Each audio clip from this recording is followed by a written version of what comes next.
लखनवी अंदाज। मुफस्सिल की पैसेंजर ट्रेन चल पड़ डीएचने की उतावली में फूंकार रही थी। आराम से सेकंड क्लास में जाने के लिए दाम अधिक लगते हैं। दूर तो जाना नहीं था। भीड़भाड़ से बचकर एकांत में नई कहानी के संबंध में सोच सकने और खिदकी से प्राकृतिक दृश्य देख सकने के लिए टिकट सेकंड क्लास का ही ले लिया। गाड़ी छूट रही थी। सेकंड क्लास के एक छोटे डिब्बे को खाली समझकर जरा दौड़कर उसमें चढ़ गए। अनुमान के प्रतिकूल डिब्बा निर्जन नहीं था। एक बर्थ पर लखनऊ की नवाबी नस्ल के एक सफेदपोश सज्जन बहुत सुविधा से पालथी मारे बैठे थे। सामने 2 ताशे चिकने खीरे तौलिए पर रखे थे। डिब्बे में हमारे सहसा कूद जाने से सज्जन की आंखों में एकांत चिंतन में विघ्न का असंतोष दिखाई दिया। सोचा, हो सकता है यह भी कहानी के लिए सूझ की चिंता में हो या खीरे जैसी अपदार्थ वस्तु का शौक करते देखे जाने के संकोच में हो। नवाब साहब ने संगति के लिए उत्साह नहीं दिखाया। हमने भी उनके सामने की बर्थ पर बैठकर आत्मसम्मान में आंखें चुरा लीं। ठाली बैठे कल्पना करते रहने की फरानी आदत है। नवाब साहब की असुविधा और संकोच के कारण का अनुमान करने लगे। संभव है नवाब साहब ने बिल्कुल अकेले यात्रा कर सकने के अनुमान में किफ़ायत के विचार से सेकंड क्लास का टिकट खरीद लिया हो और अब गवारा न हो कि शहर का कोई सफ़ेद पोश उन्हें मंझले दर्जे में सफ़र करता करता देखे। अकेले सफ़र का वक्त काटने के लिए ही खीरे खरीदे होंगे और अब किसी सफ़ेद पोश के सामने खीरा कैसे खाएं? हम कनखियों से नवाब साहब की ओर देख रहे थे। नवाब साहब कुछ देर गाड़ी की खिड़की से बाहर देखकर स्थिति पर गौर करते रहे। ओह, नवाब साहब ने सहसा हमें संबोधन किया। अदाब से जनाब, खीरे का शौक फरमाएंगे। नवाब साहब का सहसा भाव परिवर्तन अच्छा नहीं लगा।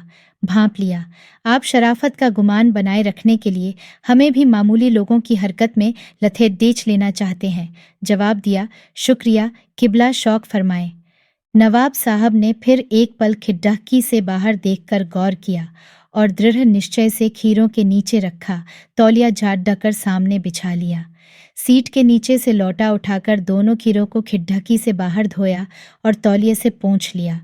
जेब से चाकू निकाला, दोनों खीरों के सिर काटे और उन्हें गोद कर झाग निकाला।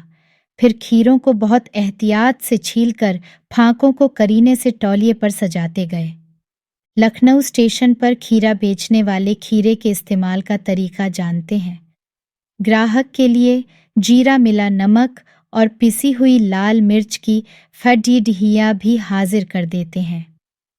नवाब साहब ने बहुत करीने से खीरे की फांकों पर जीरा मिला नमक और लाल मिर्च की सुर्खी बुरक दी।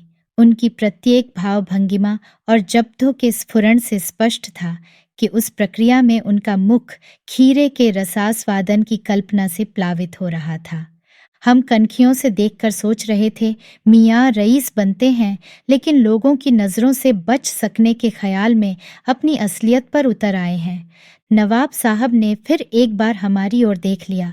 वल्लाह, शौक कीजिए, लखनऊ का बालम खीरा है। नमक मिर्च छिड़क दिए जाने से ताशे खीरे की पनियाती फांकें देखकर पानी मुंह में शरूर आ रहा था, लेकिन इनकार कर चुके थे। आत्मसम्मान निभाना ही उचित समझा, उत्तर दिया, शुक्रिया, इस वक्त तलब महसूस नहीं हो रही, मेदा भी जरा कमजोर है, किबला शौक फरमाए। नवाब साहब ने सतृष्ण आंखों से नमक मिर्च के संयोग से चमकती खीरे की फांकों की ओर देखा। खिड़की के बाहर देखकर दीर्घ निश्वास लिया। खीरे की एक फांक उठाकर होठों तक ले गए। फांक को सूंघा। स्वाद के आनंद में पलकें मुंह गईं। मुंह में भर आए पानी का घूंट गले से उतर गया। तब नवाब साहब ने फांक को खिड़की से बाहर छोड़ दिया।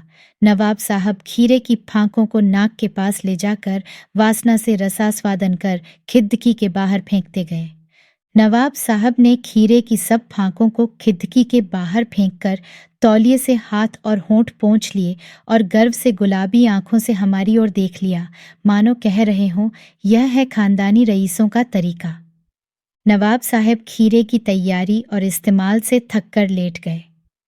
हमें तस्लीम में सिर खम कर लेना पढ़ा, यह है खानदानी तहजीब, नफासत और नशाकत। हम गौर कर रहे थे। खीरा इस्तेमाल करने के इस तरीके को खीरे की सुगंध और स्वाद की कल्पना से संतुष्ट होने का सूक्ष्म, नफीस या एब्स्ट्रैक्ट तरीका जरूर कहा जा सकता है, परंतु क्या ऐसे तरीके से उदर की तृप्ति भी हो सकती है?